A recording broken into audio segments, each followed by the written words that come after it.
Mga boss, ipapakita ko sa inyo yung kalokohan at isa sa mga rason kung bakit dapat mabuwag na yung provincial rate na yan. Alam nyo ba mga boss na dito sa Pilipinas, particular dito sa Mariveles, Bataan, ginagawa yung mga premium and luxury bags gaya ng Coach, Kate Spade at Michael Kors?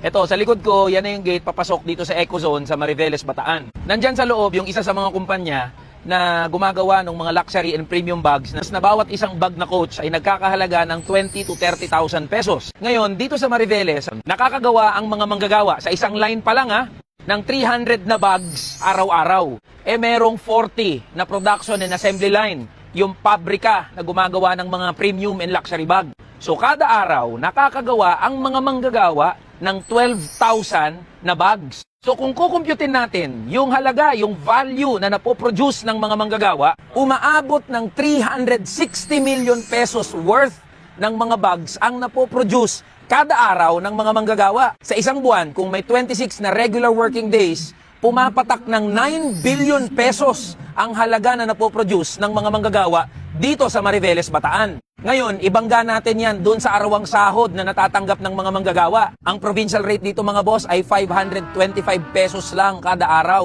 Nagkakahalaga lang yan ng 13,650 pesos kada buwan. O kita nyo agad, kulang pa yung isang buwan na sinasahod ng mga manggagawa para ipambili ng isang Coach na bag. O ipagpalagay na natin mga boss, imimenos yung pasahod para sa 2,000 manggagawa. Tapos imenos na rin natin yung utilities, tubig, kuryente. Isama pa natin yung pambili ng raw materials, maintenance at pampalit doon sa mga makina na ginagamit pang produce ng mga bag. Sobra-sobra pa rin, bilyon-bilyon pa rin ang kinikita ng kumpanya kung ikukumpara doon sa sinasahod ng mga manggagawa. Ito yung isa sa mga rason mga boss kung bakit natin pinaglalaban na mabuwag na yung provincial rate na yan. Kasi kayang-kaya ng mga kumpanya, gaya ng nandito sa Mariveles, Bataan, na magpasahod ng Manila rate sa kanyang mga manggagawa. Hindi i-epekto yung sinasabi na nalulugi, walang kakayahan yung mga businesses, yung mga negosyo na mag-Manila rate. Ito nga, isang kumpanya palang ginamit natin, bilyon-bilyon na yung kinikita. Tapos wala naman halos tax na binabayaran dito yung mga kumpanya kasi nga Freeport area